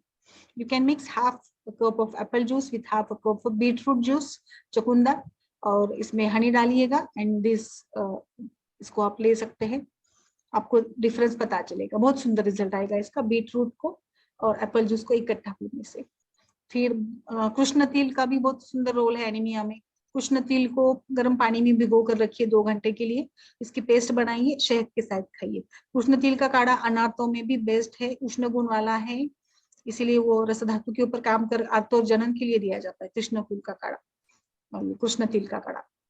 Then mix well, put in the glass of milk and have it daily. Best option. Eat pomegranate, अनार जूस के रूप में पी सकते हैं। Bananas to increase haemoglobin count, जैसे मैंने बताया बनानास तो बेस्ट है। Eat green leafy vegetables like spinach, peas, beans, raisins, apricots, legumes, pumpkin seeds, quinoa, broccoli, tofu and whole grains. Consuming 10 to 15 overnight soaked black raisins, ये haemoglobin को कम ये होगा और कॉन्स्टिपेशन अवरोध भी कम होगा। फिर लेमन, ऑरेंजेस, टोमेटोज जो बेस्ट सोर्स है, ये आयरन एब्सॉर्प्शन के लिए मतलब हेल्प करते हैं। तो हमारे खाने में हम लोग जो भी खाना बनाए इसमें लेमन का प्रयोग करिएगा, टोमेटोज का प्रयोग करिएगा, टोमेटो का जूस, सार, चटनियाँ, टोमेटो हर सब्जी में डाल सकते हैं आप लोग। तो बिल्कुल देखिए कितने हम आई थिंक कि बहुत ही सुंदर तरीके से हम लोग पांडु की ट्रीटमेंट कर सकते, इतने ऑप्शंस हमारे पास है। फिर ड्राई फ्रूट्स के लड्डू आ गए इसमें, मूंगफली और गुड़ के लड्डू आ गए, गुड़ और इसकी चिक्की आ गई। चिक्कियाँ कितनी प्रकार की बनती है, इन सभी चिक्कियों का प्रयोग कर सकते हैं। खोबरे का लड्डू है, सारे जो बेसन लड्डू, मूंग दाल के लड्डू, चिक्कियाँ, ये सब कुछ चलते हैं यहाँ पर। यहाँ पर सोया की चिक्की, सोया के प्रोडक्ट्स भी आप यूज करिएगा, ये भी आपके लिए बेस्ट रहेगा। फिर सब्जियों में ये सारी सब्जियां, सोया चंक्स वगैरह का प्रयोग कर सकते हैं, कॉर्न इज दैट, आलमंड्स का भी प्रयोग कर सकते हैं, है ना। ऐसे बहुत सारा ऑप्शंस हमारे पास है। रक्तपित्त, मुझे लगता है पांडु के बाद जॉन्डिस, कामला के बारे में सोचेंगे। कामला एक ऐसा वैधि है, कामान लाती थी कामला, जिसमें कुछ काम करने की इच्छा नहीं होती है, ऐसी ये कामला है। कामला के भी 2-3 प्रकार है, शाखाश्रित, कोष्ठाश्रित और मतलब मिक्स टाइप की ऐसी। एक में कोष्ठ में ही अवरोध होता है तो इसमें चला नहीं जाता है ये, और दूसरे में बहुपित्ता कामला, यानी जहाँ पर पित्त अधिक मात्रा में बनता है और वो पूरे शरीर में वो चला फैल जाता है। कामला में भी रस रक्त व स्रोतस की दृष्टि है, अग्निमांद्य है, पित्त का प्रकोप है, और कामला बहुत रिस्की भी है वैसे, बिलिरुबिन बढ़ जाना। Bilirubin is also part of haemoglobin, haemoglobin के डिसइंटीग्रेशन से ही बिलिरुबिन बनता है। Bilirubin is a pigment which gives colour to the certain substances, but इसका प्रमाण नॉर्मल हो, ज्यादा भी ना हो, तो इसीलिए इसका प्रमाण प्राकृत रखना बहुत जरूरी है। तो अन्न वर्ग में चावल का प्रयोग कर सकते हैं। देखिए हम लोग कामला को घरेलू इसमें ट्रीट करते हैं, कामला में ज्यादा कुछ खान पान देते नहीं, बहुत ही हल्का, बहुत ही। कामला के पेशेंट में तेल और घी बिल्कुल नहीं देना है, उसकी कैपेसिटी नहीं होती कि वो फैट का डाइजेशन कर सके, इसीलिए हमने इसमें ज्यादा से ज्यादा राइस, व्हीट जैसे कार्बोहाइड्रेट्स हम लोग इसमें दे सकते हैं, ना कि प्रोटीन। गुरु आहार मत दीजिएगा कोई भी, फिर घुस्त भी नहीं चलता। हम 1 महीना तक हम लोग घृत तेल के बिना खाना देते हैं। अभी डॉक्टर लोग, एलोपैथी डॉक्टर लोग कुछ बोलते नहीं है, बट कामला में इतनी अग्निमंद होती है कि वो कुछ भी पचा नहीं सकता है, तो घृत का भी नहीं प्रयोग करना है। और फिर फ्रूट्स में जूस दीजिएगा भरपूर।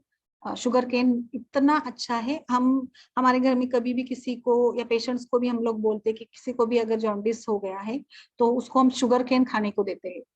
मेरे पास अभी तो फोटो नहीं है, बट शुगर का केन खाते हैं ना बच्चे या कोई भी, तो खाने के बाद पूरा शुगर केन मतलब पीला हो जाता है। आप खाते शुगर केन, किसी ने खाया है? महाराष्ट्र में खाया जाता है गन्ना, ऐसे तोड़कर गन्ना खाते हैं क्या अमित सिंह जी? पहले खाते थे, अभी नहीं खा पाते। वो तो ठीक है। गुलशन जी, तृप्ति, प्रीति? जी मैम, खाया है। खाया है। यस यस, गन्ना, उसका एक अपना ये मजा होता है। और वो जिसके दांत अच्छे नहीं होते उसको तो गन्ना वो निकालने के लिए भी बहुत ही तकलीफ होती है ना। जो रेडीमेड कोई निकाल कर देता है तो खाने में फिर मजा आता है। बट ये गन्ना बहुत अच्छे से विरेचक का काम करता है। तो पित्त दोष के विकृति में गन्ने का जूस दीजिए, गन्ने को खाने को लगाइए, दिन में 2 बार गन्ने को खाने को लगाइएगा। तो वो जो हम लोग खाकर चबाकर फेंकते ना, तो वो पीला बन जाता है। इतनी दुष्टि वहां पर होती है पित्त की, विकृत पित्त निकल जाता है। तो शुगर केन बेस्ट है, ज्यादा कुछ खान पान के बारे में मत सोचिएगा। ऐसे 1-2 बार सूप, 1-2 बार जूस, 1-2 बीच में ये शुगर के जैसा है दाढ़ी या अनार का कुछ फल, अगर आपको खाना देना है तो फुल्का दे सकते हैं, और परवर, दूधी, परवल की सब्जी, फिर शरबत चलेगा, कोई भी टोमेटो का जूस चलेगा, बिटर गोर्ड का जूस, छाछ भी दे सकते हैं, बट ताजा और थोड़ी कम मात्रा में ही दीजिएगा। छाछ यहाँ पर भी हम लोग विरेचन के लिए या अग्नि के ऊपर काम करने के लिए देंगे। कोकोनट वाटर, बनाना वाटर, बनाना का पानी, या जैसे ये भी बना सकते हैं यहाँ पर, स्मूथी के जैसे भी थोड़ा बना सकते हैं। मूला का पानी, अगर बहुत ज्यादा दाह बर्निंग सेंसेशन है तो लेमन जूस विद घी दे सकते हैं। इसका आप हाथ पैर पर लेप भी लगा सकते हैं, लाइक चंदन का या फिर साय का, मिल्क स्किन का। चंदन और चिरौंजी का दूध के साथ लेप लगाइए हाथ पैर को, एब्डोमिन के ऊपर, जहां पर भी उसको बहुत ज्यादा बर्निंग हो रही है। सर्दी, अरुचि जैसे कुछ लक्षण है तो द्राक्षा का जूस, रेजिन का वाटर, आंवला का जूस, शुगर, दाड़िम का जूस, फालसा शरबत दे सकते हैं। ज्वार की रोटी और दाल बेस्ट है। हम तो गेहूं भी नहीं देते खाने उसको, इसलिए मैंने यहाँ पर खासकर इसकी ज्वार रोटी और दाल लिखा है। बहुत अच्छा है ज्वार की रोटी और दाल। ऑयल फैट को अवॉइड करना है स्ट्रिक्टली। ये कामला के लिए हम लोग इसको दे सकते हैं। अभी कुष्ठ और त्वचा रोगों का कल अभी आपने जैसे सजेशन दिया है, हम लोग कुछ इसके बारे में भी लेंगे, स्किन के लिए और हेयर के लिए, और फिर गायनिक का एक लास्ट वाला सब सेशन हमारा होगा। चलिए अभी थोड़ा सा गेम या कुछ क्विज। मैम हाँ मेरी एक रिक्वेस्ट है आपका, वो महाराष्ट्र में नहीं, वो ड्राई वाला चटनी वगैरह करते, वो थोड़ा हाँ, कुछ ऐड करना आप। अच्छा, रेसिपी बतानी है उसकी? हाँ मैम, वो आपका बहुत ही अच्छा रहता है। और हाँ अलग हाँ अलग नहीं, ड्राई वाली चटनी बनाते हैं। हाँ, बहुत बनाते इधर, हाँ, बहुत बनाते। क्योंकि मेरी छोटी सिस्टर है ना, उसकी शादी हमने अमरावती किया है, तो मैंने अच्छा बहुत वहां जाती हूँ ना, उसका टेस्ट ही अलग रहता है जब भी। तो आप थोड़ा वो हमें उसका गाइडेंस देना आप, अच्छा, जरूर। ठीक है। यस यस, बिल्कुल बिल्कुल बिल्कुल, वो तो थैंक यू बहुत ही मैम, एकदम। और सोलापुर की बहुत भी ही अच्छा चटनियाँ, रहता है। सोलापुर की चटनी इतनी फेमस है, मैं बताऊँ आपको, पूरे महाराष्ट्र में सोलापुर एक ऐसा है, यहाँ पर मूंगफली की चटनी ना किलो किलो से लेकर जाते हैं लोग। यहाँ पे ओके। नजदीक है ना पूरा, हाँ अक्कलकोट, स्वामी समर्थ और तुलजापुर करके है ना देवी का। तो जो भी लोग आते हैं वो देवी के मंदिर में, तो वो सोलापुर से जाकर जाते समय 1-2 किलो चटनियां लेके जाते हैं। बहुत फेमस है यहाँ की चटनी। इतना हाँ चटनी की दुकान हर गली में इतने ज्यादा है, बड़ा बिजनेस है चटनी का, और खासकर मूंगफली की चटनी का। सोलापुर के लोग इतना इस्तेमाल करते हैं मूंगफली, सब्जी में मूंगफली और डालते। तिल, तिल का भी कुछ करते हैं ना मैम? तिल का तिल भी का चटनी बना, हम हर हाँ इसका चटनी बनाते, तिल का हाँ चटनी करे, फिर कार जवस का चटनी बनती है, खोबरे की चटनी है, और लहसुन की और खोबरे की मिक्स चटनी, चटनी बहुत चलती है यहाँ पर, बहुत खाते हैं लोग, हाँ ऐसे हाँ सब्जी के जैसे खाते हैं, भर हाँ। भर नहीं, कर कटोरी। क्योंकि मैं इतना कभी फंक्शन में जाती हूँ ना अमरावती, तो बहुत अच्छे से खाती हूँ वहां पर, बहुत ही अच्छा बहुत बनाते हो सिंपल लोग। है उसको बनाना, बहुत सिंपल हाँ है। यस हाँ हाँ, okay ma'am, thank you. Yes. चलिए फिर अभी ये मैंगो के बारे में बताइए, कौन से व्याधि में कौन से धातु के ऊपर मैंगो काम करेगा फास्ट? मैम अग्नि को बढ़ाएगा ना ये तो। हाँ, मधुर वाला। पांच और धातु, पांच धातु, अवंतिका जी? पांच धातु। Yes, very nice. और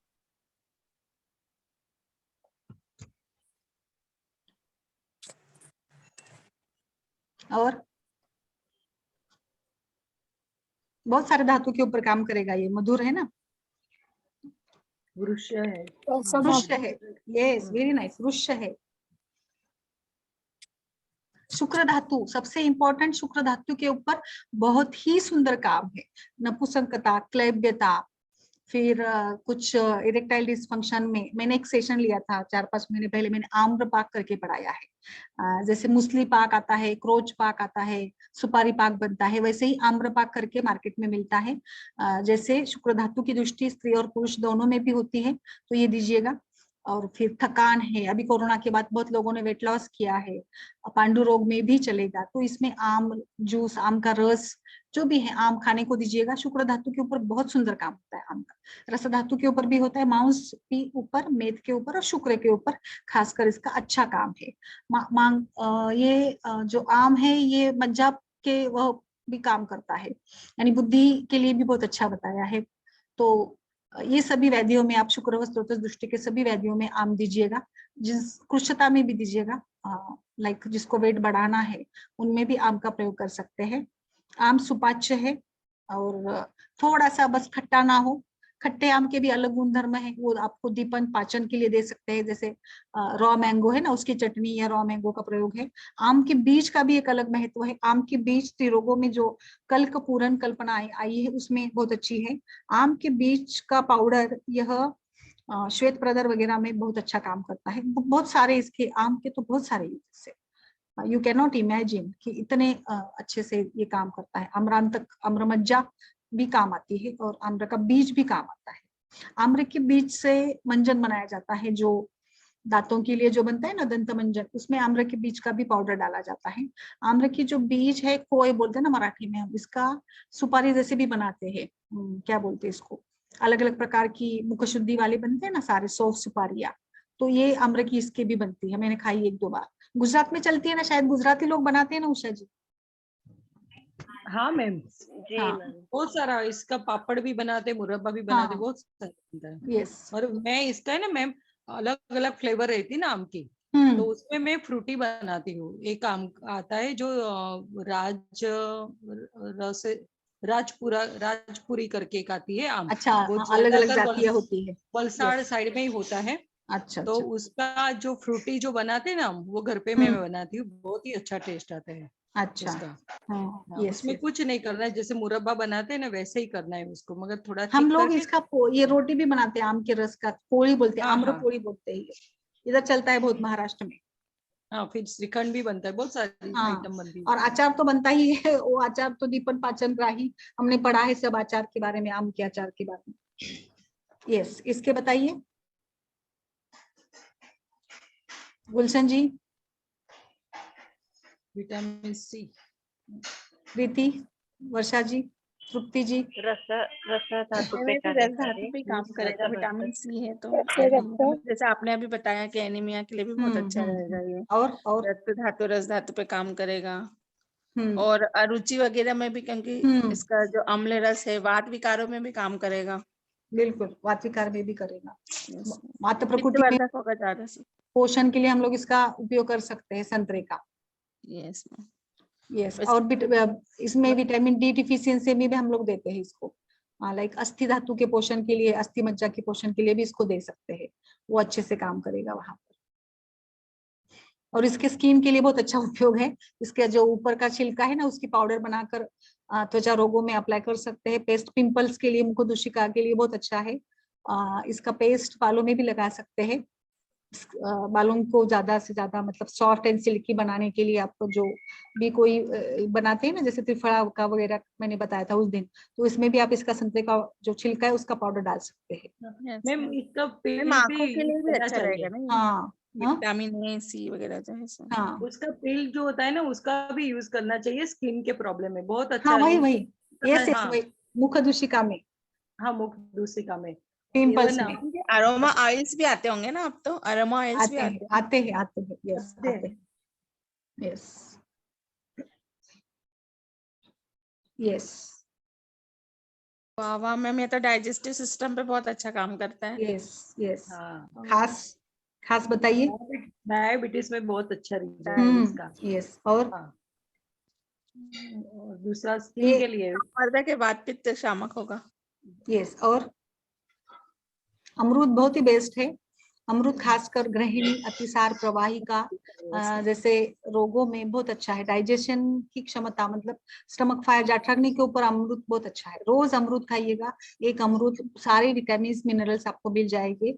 और पचन क्षमता और मल को बांधने का काम भी करता है अमरूद। जैसे दाड़िम काम करता है ना, वैसे ही अमरूद भी काम करता है। और अमरूद का जूस, गेवा का जूस भी मिलता है, बना सकते हैं आप ये। रक्तक्षय में, एनीमिया में भी दे सकते हैं आप अमरूद का जूस। और फिर इसमें गर्भिणी पांडु में भी इसका प्रयोग कर सकते हैं अमरूद का। अमरूद से कोई नुकसान नहीं, कोई नुकसान नहीं, सारे इसके फायदे हैं, खासकर डाइजेशन के लिए बहुत अच्छा है ये, तो वहां पर ब्यूटी अमरूद फ्रूट खाना है। चाहिए जी। ब्यूटी फ्रूट माना जाता है अमरूद हाँ को। ब्यूटी फ्रूट है ये। फेस के लिए बहुत ही अच्छा है। यस यस, एक्चुअली इसको कम सीजनल मिलता है ना, तो थोड़ा सा प्रॉब्लम हाँ होता है। मैम। यस, इसका जाम भी बनाते हैं, बहुत सिंपल, बहुत सुंदर लगता है इसका जाम बनाते हैं, जैसे इसका बनता है ना बाकी फ्रूट्स का, वैसे ही इसका भी जाम बनता है, एकदम इजी वाला है। इसके अंदर का पूरा निकाल कर इसको पकाते हैं शुगर के साथ, तो वो जाम बन जाता है। और अमरूद ये इसके ऊपर भी काम करेगा, हाँ, रस धातु के ऊपर और शुक्र धातु के ऊपर भी काम करेगा। यस, जामुन है मम्मी, तो डायबिटीज में बहुत अच्छा काम करता है इसकी और गुठली। बताइए, डायबिटीज तो सब जाती है, दूसरा कुछ अलग से बताइए। वातवर्धक है और फास्ट। एस्ट्रिजेंट है मैम, तो इसका टेस्ट वगैरह के लिए भी, जिनको मतलब थोड़ा सा ऐसा टेस्ट वगैरह का सही नहीं रहता, उनके लिए भी अच्छा काम करेगा ये। रुचिकर या कार्मिनेटिव, रुचिकर। एपेटाइजर, डाइजेस्टिव, जामुन तो बहुत सारे रोगों में है, मधुमेह तो हम लोग सभी जानते हैं, बट ये हृदय के लिए भी अच्छा है जामुन। और कषाय रस वाला है तो स्तंभन है, तो गृहिणी जैसे व्याधियों में भी इसका भी मुरब्बा बनता है, जामुन का भी अच्छा है। जामुन भी रोज खाने चाहिए, बट जामुन का प्रॉब्लम ये है कि जामुन इतने कम समय में मिलता है, 1 महीना मिलता है केवल बारिश के दिनों में, 1 या 2 महीना, तो वो खाया नहीं, मतलब हमको मिलता नहीं इतना प्रॉपरली। एक मेरा अनुभव ये है कि वो बहुत लिमिटेड टाइम के लिए मिलता है, साल भर नहीं मिलता ना जामुन, तो नहीं खा सकते इतना, ऐसे होता है। बारिश में ही मिलता है। बारिश में ही मिलता है, वो भी 1-2 महीने आते आते आगे करके लेने तक तो चले जाते हैं। और कुछ इसका अलग से, गृहिणी में अच्छा रोल है इसका, इरिटेबल बाउल सिंड्रोम में। और एक लास्ट वाला बस, क्या बोलते हैं इसको, सीताफल। सीताफल, कस्टर्ड एप्पल। क्या यूज है इसके? ये भी मांसवर्धक की, मांस धातु वर्धक ही होगा, क्योंकि मांसल इसका वो होता है। हाँ, मांसल भाग आता है इसमें। और और मधुर रस है, ये स्निग्ध भी मैम मधुर, वृक्ष होगा ना। भारी है पचने में थोड़ा सा। यस, ये वृक्ष है, शुक्र धातु के ऊपर वृक्ष काम है। करेगा सीताफल, रस धातु और शुक्र धातु के ऊपर काम करेगा सीताफल। और सीताफल के जो बीज है ना, उसको खासकर जो स्काल्प का इरिटेशन है, हेयर स्काल्प में जो खुजलियां वगैरह आती है, या कई बार कुछ कृमि वगैरह भी होते हैं ना, तो इसके लिए ये इसके बीज का पाउडर नारियल के तेल में मिलाकर लगाते हैं ना, बहुत तुरंत इसका मतलब ये हो जाता है, कुछ आपको बाकी बाहर का लाइस वगैरह लाने की जरूरत नहीं है। इसके बीज की, ये काले वाले बीज जो होते हैं ना, ये इसकी क्षमता होती है, कृमिग्न है, कृमिग्न टाइप का काम करता है बीज इसका। और बाकी सीताफल का जो पल्प वगैरह है, ये शुक्र धातु रस धातु के ऊपर काम करता है। और दुर्बलता में हम लोग देंगे, डिबिलिटी में देंगे हम लोग, नपुंसकता में भी दे सकते हैं, इम्पोर्टेंसी में भी दे सकते हैं, तो इसके ऐसे सारे उपयोग है। तो आउट ऑफ द वे ये बीज का है, जो इधर बहुत चलता है महाराष्ट्र में, उसका जो बीज है उसको पाउडर बनाकर वो लगाते हैं बालों में ऐसे, तो बालों की जुए वगैरह जो है वो बहुत कम हो जाती है, जल्दी कम हो जाती है ऐसे। ठीक है, तो फिर आज के लिए हम लोग रुके। आई होप कि आपने कुछ नया सीखा है और इसका उपयोग आप जरूर करेंगे। ठीक है, एक वर्षा जी एक वीडियो बना दीजिए एक आपके रेसिपी का। यस मैम, खजूर की चटनी बनाऊंगी अभी कोई कुछ भी बनाइएगा, हम लोग डालेंगे, थोड़ा मजा मतलब अच्छा लगेगा कुछ अलग से, और उसके उपयोग बता दीजिएगा। खजूर की चटनी शॉर्ट में एक कैसे बनाई आपने, और कहाँ पर यूज कर सकते हैं, क्योंकि अभी हम लोग सभी वो फूड एज ए मेडिसिन के ऊपर काम कर रहे हैं ना, लाइक वुमेन्स डे के लिए वही थीम रखी है इस बार, तो रोज एक ऐसे कुछ वीडियोस डालेंगे। गुलशन जी आप भी बना दीजिएगा कुछ, हमारे लिए तो बहुत अच्छा रहेगा अगर कोई मेल डॉक्टर अगर बनाता है ऐसी रेसिपी वाला वीडियो तो। गुलशन जी बहुत अच्छा सा जानते हैं सच्ची में। हाँ वो सब जानते, बताइए गुलशन जी, आप कैमरा खोलिए जरा। मैम मैंने आपसे कुछ पूछना था। हाँ जिनके डायलिसिस होते हैं, किडनी डायलिसिस, हाँ, तो उनमें हम क्या दे सकते हैं? अच्छा किडनी के रोगों में, ठीक है, वहां और पर भी हमें, हाँ बिल्कुल, वहां पर भी हमें कफ अवरोध जनित, कफ और वात अवरोध वहां पर होता है, तो उसको कम करना है, तो फिर अगले हाँ। सत्र में उसको मैं लेती हूँ, इंक्लूड करती हूँ जी। किडनी डिसीजेस के लिए। वो भी आपने अच्छा पूछ लिया, ठीक है। मैम और 2 कुछ? डाउट है मेरे। हम्म एक तो ये किडनी डायलिसिस का मैंने पूछना, और एक पूछना है जो जिनको प्रेगनेंसी रहती है। एक्चुअली हम्म। मेरी वाइफ जो है उसको ना भी तीसरा मंथ चला है। अच्छा जी, तो कॉन्ग्रेचुलेशन। Thank you ma'am. तो मैं चाहता हूँ कि जो नेक्स्ट जो है उसमें हम डाइट का भी थोड़ा ध्यान रखें, है ना। बिल्कुल, अभी उसको उन्होंने भी सजेशन दिया था ना कुछ, आई थिंक अवंतिका जी ने, तो मैं कल के इसमें डालती हूँ, गर्भिणी के लिए भी परिचर्या डालती हूँ इसमें। जी मैम। यस। अभी आप कौन सा वीडियो बनाएंगे फिर अपनी पत्नी के लिए, क्या बनाएंगे वो हमें वीडियो शेयर करिएगा। ठीक है मैम, मैं नहीं ट्राई सच करूंगा। में, I am not joking but seriously. ठीक है मैम, ट्राई करूंगा। ओके, थैंक यू, चलिए नमस्कार फिर। ओके।